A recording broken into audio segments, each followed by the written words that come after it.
हाँ भाई, तो शुरू करते हैं। Welcome back in this wonderful session of IELTS Zero to Hero, where I am here and I am guiding you on the grammatical portion with respect to your IELTS preparation and your English preparation as well. So far in my entire series आपने देखा होगा मैंने conjunctions पे lectures दिए हैं, connectors पे दिए हैं, types of conjunctions पे दिए हैं. Today I'm going to talk about modal verbs, which is again one of the most prominent element of IELTS examination and in normal conversational English.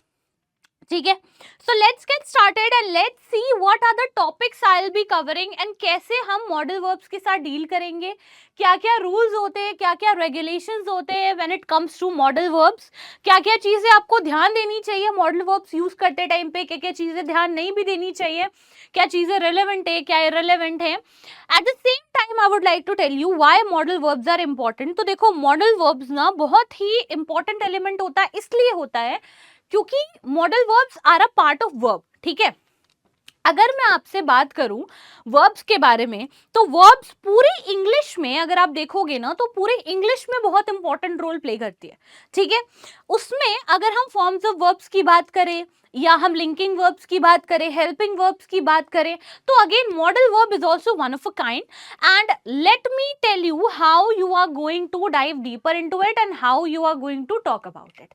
ठीक है, चलो अब एक बात कर लेते हैं कि कौन कौन से टॉपिक्स हम कवर करेंगे आज. तो देख लो यहाँ पे,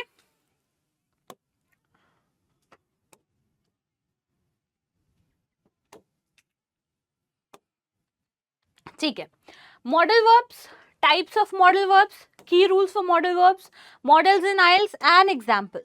ठीक है, तो मैं क्या बता रही थी आपको कि modal verbs is a part of verb. ठीक है, अगर मैं वर्ब की बात करूं तो यहाँ पे जो वर्ब्स होते हैं ना, देखो वर्ब्स क्यों इंपॉर्टेंट होते हैं. वर्ब्स का मतलब अगर मैं सिंपल फॉर्म में बोलूं तो वर्ब्स होते हैं एक्शन वर्ड्स.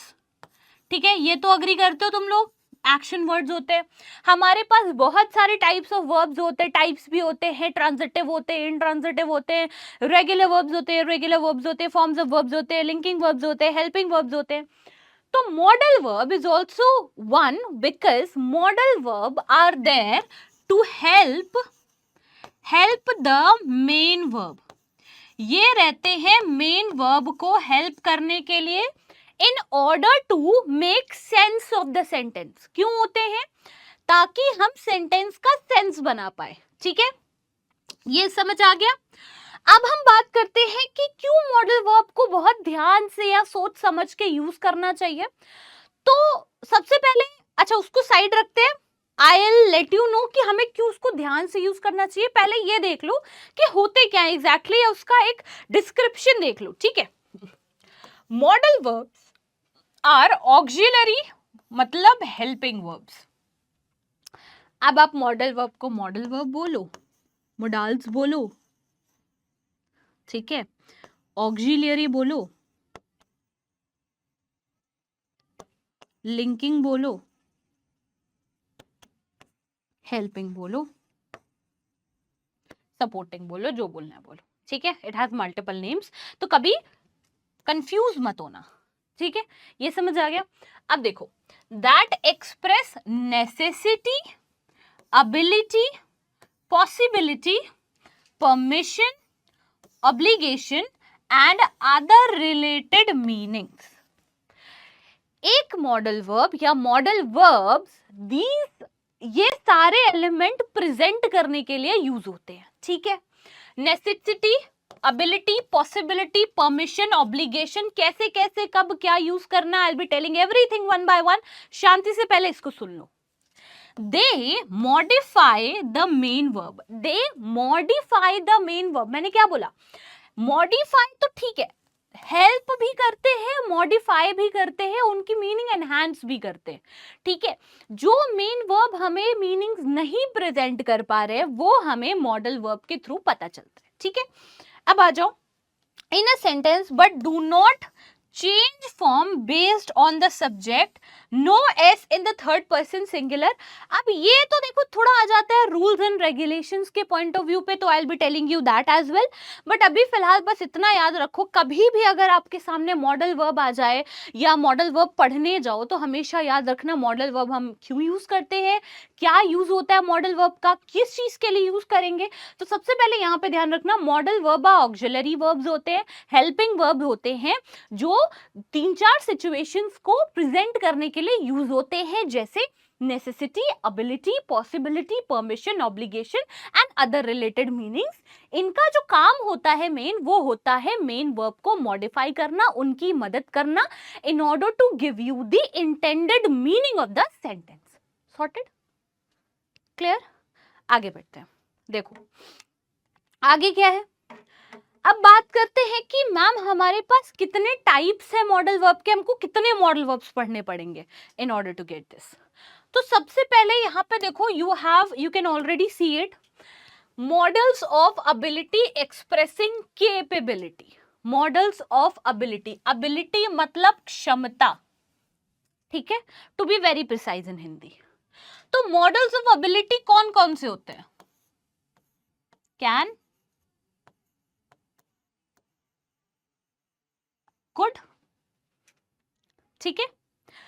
अब होता है ये एक्सप्रेस करते हैं कैपेबिलिटी। देखो एक चीज मैं बता दूं, मॉडल, एक मॉडल वर्ब के मल्टीपल यूज होते हैं।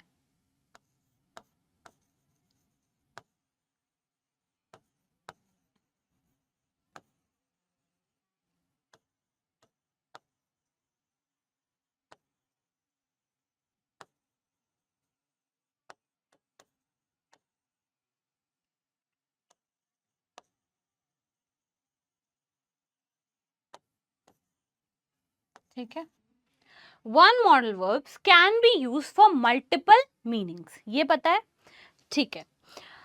अब क्योंकि हम यहाँ पे अभी बात कर रहे हैं एबिलिटी की, तो मैंने यूज किया है कैन एंड कुड। दूसरे आ जाओ, models of permission and prohibition.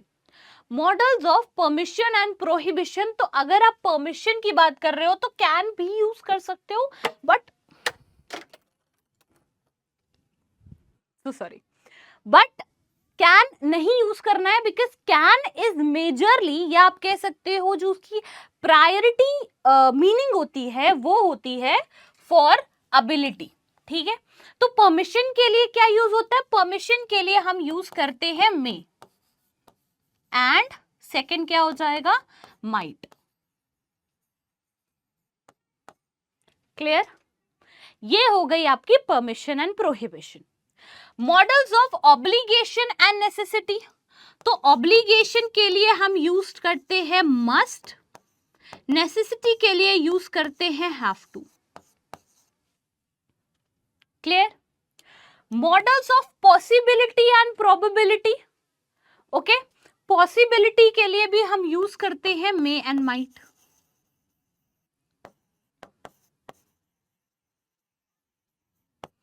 ठीक। Modals of advice and suggestion के लिए क्या यूज करते हैं? हम यूज करते हैं शुड, एंड हम यूज करते हैं ought to। अब इन सारे मॉडल वर्ब्स की एक तो होती है प्रायोरिटी मीनिंग, ठीक है, और एक होते हैं जो other meanings which are the secondary level, ठीक है, secondary level meaning. Modals of deduction, making assumption, okay, so assumption करने के लिए modals of habit we got and modals of deduction which is making assumptions. तो again assumption के लिए you again use may and might. एक होता है model for future perspective, अगर मैं फ्यूचर के लिए जाऊं तो वो मॉडल्स जो हम फ्यूचर के लिए यूज करते हैं वो हम यूज करते हैं, पहला विल एंड दूसरा शैल, ठीक है। और अब there are other meanings as well. अब जैसे यहाँ पे अगर आप बात करो तो हम एबल टू भी यूज कर सकते हैं, ठीक है, एबल टू भी यूज कर सकते हैं, अगेन डिपेंड, ठीक है।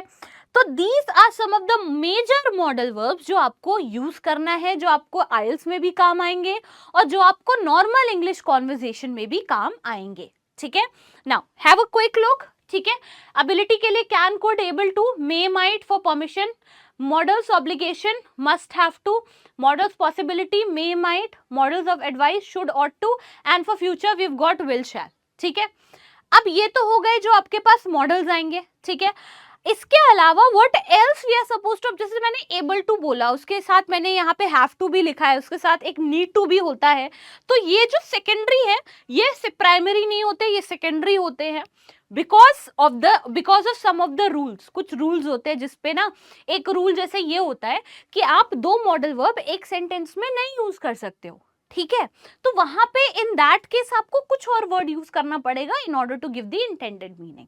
ठीक है, तो उस केस में हम we can use able to, we can use have to, we can use need to, depends. ठीक है, अच्छा यहाँ पे भी अब जैसे मेजर, अब जैसे यहाँ पे क्या हुआ कि कैन आपने प्रेजेंट के लिए यूज किया, कुड आप यूज करते हो पास्ट के लिए, मे आप प्रेजेंट के लिए यूज करते हो, माइट यूज करते हो पास्ट के लिए। बहुत सारे डेफिनेशंस होते हैं, बहुत सारे तरीके होते हैं, आपको बस वो सारे तरीके पता होने चाहिए बिफोर यूजिंग देम। अच्छा, आप आइल्स का क्वेश्चन सॉल्व कर रहे हो, रीडिंग सॉल्व कर रहे हो, लिसनिंग सॉल्व कर रहे हो, वहां पे अक्सर क्वेश्चन में they are going to ask you with these kind of modal verbs. They might say that writers assumption with respect to this topic is this.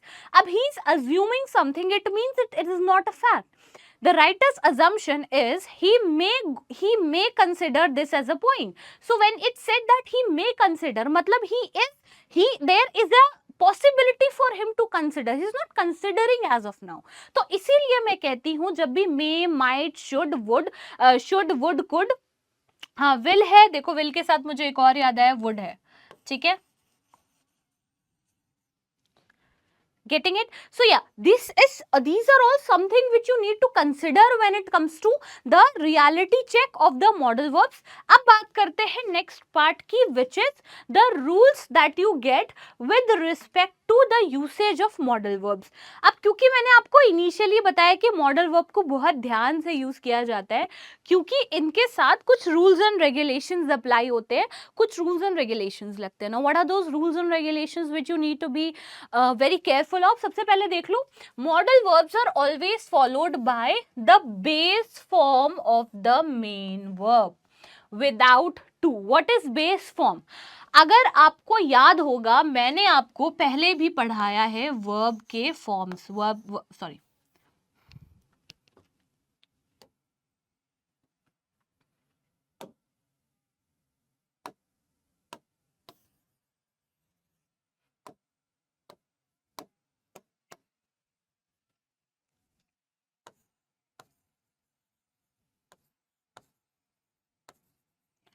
Verb forms मैंने आपको पढ़ाया है, V1, V2, V3, V4, V5 पढ़ाया है। V1 का मतलब होता है base form without any grammatical form. ठीक है, सिंपल लेवल पे। V2 मतलब होता है पास्ट पार्टिसिपल।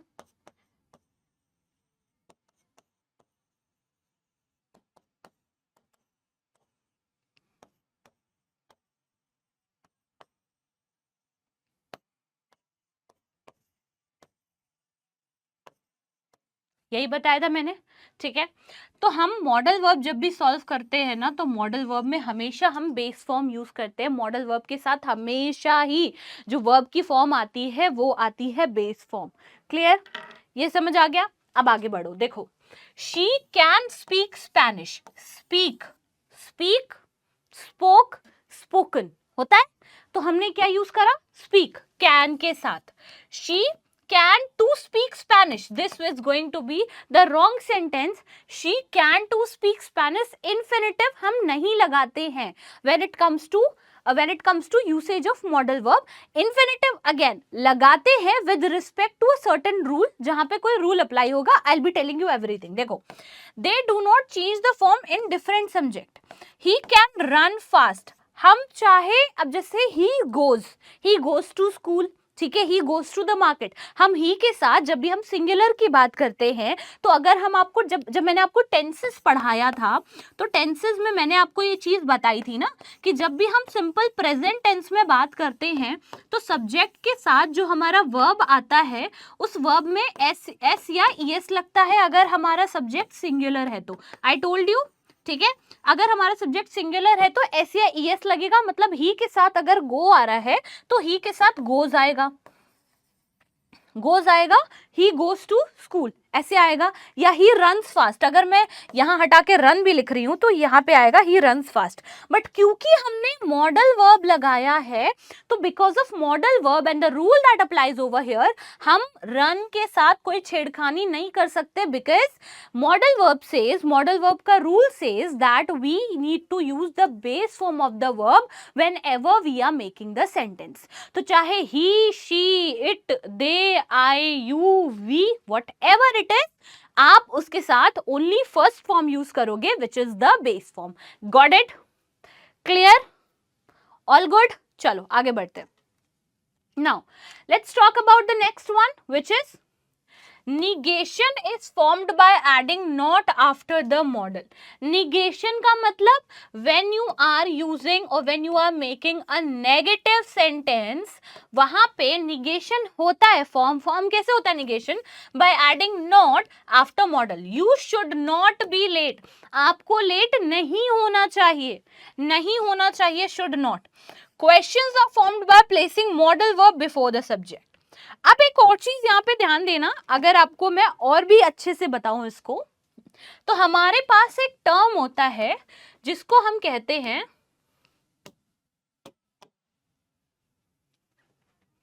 हमारे पास एक टर्म होता है जिसको हम कहते हैं टाइप्स ऑफ सेंटेंसेस। ठीक है,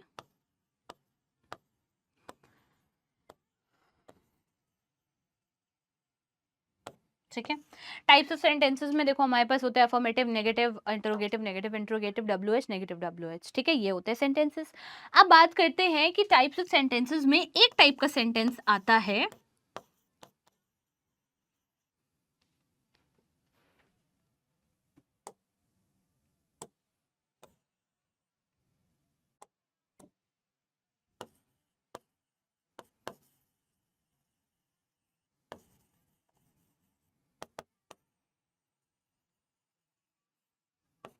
ठीक है, या क्वेश्चन सेंटेंस। ठीक है, अगर आप बात करते हो इंटरोगेटिव सेंटेंस की या क्वेश्चन सेंटेंस की, तो हमेशा इसके साथ एक रूल आता है कि जब भी हमारा इंटरोगेटिव सेंटेंस होता है, हेल्पिंग वर्ब के बाद हमारे पास आएगा सब्जेक्ट, सब्जेक्ट के बाद हमारे पास आएगा हेल्पिंग वर्ब, सब्जेक्ट एंड हमारा मेन वर्ब, उसके बाद हमारा ऑब्जेक्ट। ठीक है, this is the rule that applies.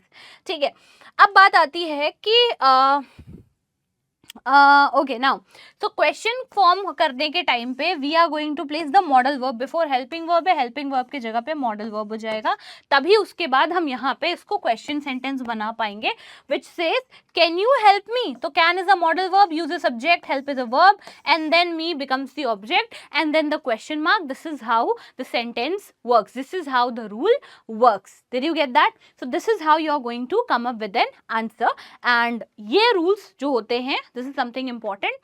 अच्छा, एक और जो है that I would like to tell you, अब एक चीज कहाँ समझाऊं, यहाँ चलो यहाँ पे समझा देती हूँ। देखो, अब बात, अगर कभी आपने फ्यूचर टेंस को ध्यान से देखा होगा या कभी समझा होगा तो आप देखोगे फ्यूचर टेंस की अगर मैं बात करूं, ठीक है, if I am gonna talk about future tense, ठीक है,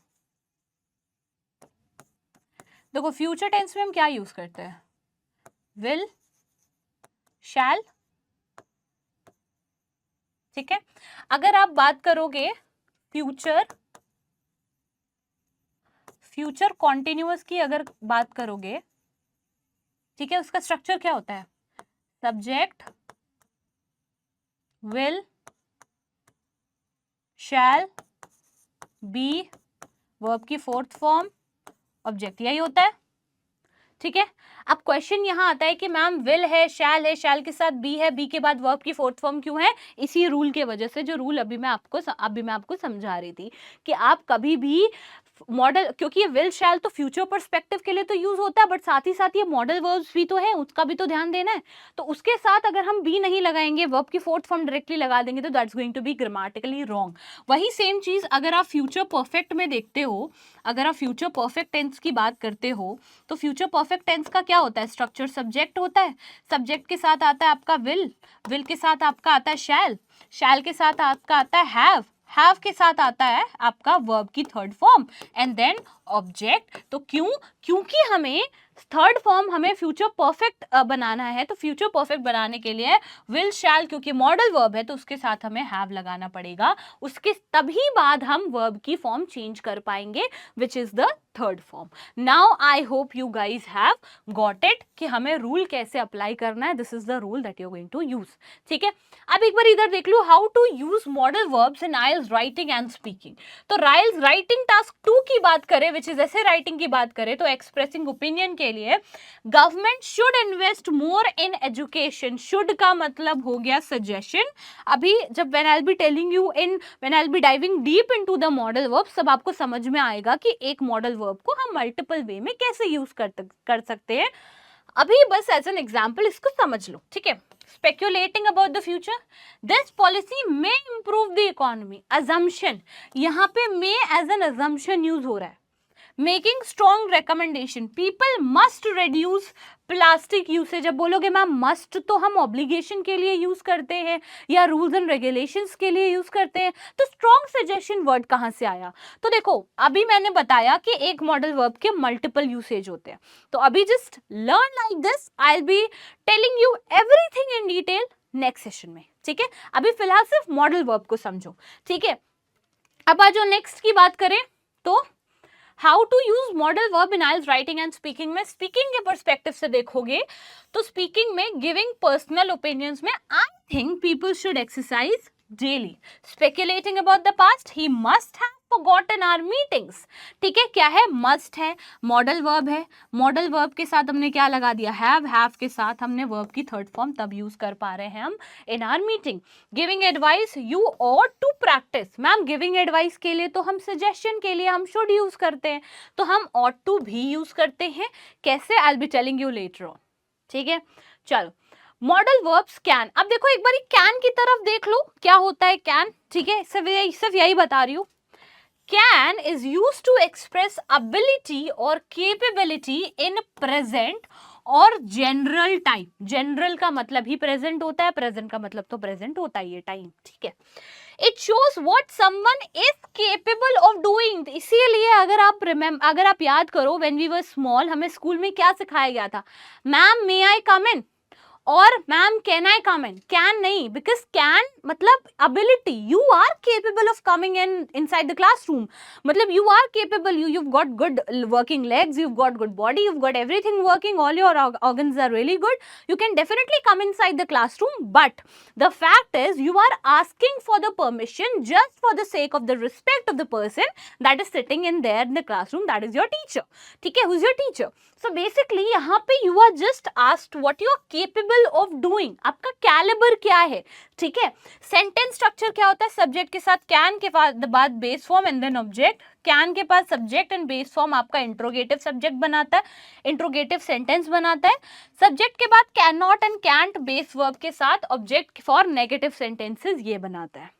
I can swim, present ability, this means I have the skill to swim, I can swim, even now I have that caliber that I can swim। Okay, she can play the piano, she is able to play the piano। Can you lift this heavy box? Are you that strong to lift this heavy box? He cannot drive a car yet, अभी तक वो car drive नहीं कर सकता because he doesn't has that kind of caliber or capability in order to drive a car even till now। ठीक है, तो this is how the particular can is being represented और I have shown you। अब इसी के multiple meaning होंगे which I will be telling you in the next session। To all the students जिनको नहीं समझ में आ रहा है कि वो DPPs कहाँ पे जाएं, प्रैक्टिस कैसे करें, मैम आप जो पढ़ा तो रही हैं लेकिन उसकी प्रैक्टिस कहाँ से करें, तो definitely you can go to our IELTS, you can go to our PW application. ठीक है, एप्लीकेशन पे गए, फिर क्या करना है? IELTS एंड टोफल प्रेप पे क्लिक करा, IELTS एंड टोफल प्रेप पर क्लिक करा तो आपको क्या मिलेगा? अब आप जाओगे बैचेस में। ठीक है, बैचेस में जाके you can go for IELTS 0 to Hero, जहां हम आपको जीरो से हीरो बनाते हैं, ठीक है, IELTS zero to hero batch, वहां पे you can get these kind of information and you can get the DPPs as well. इसके साथ आपको DPPs भी मिलते हैं अटैच, जहाँ पे which is daily practice papers. तो डेली आपको प्रैक्टिस करना होता है, बिना प्रैक्टिस किए देखो कुछ नहीं मिलता है। That's all. Thank you so much everyone for being here. It was a wonderful session and I hope that you have learned something about modal verbs and you are going to apply that into the conversation and your IELTS preparation. So bye bye, take care and all the very best to all the students who are preparing for their IELTS examination. We'll see you in the next session. Bye.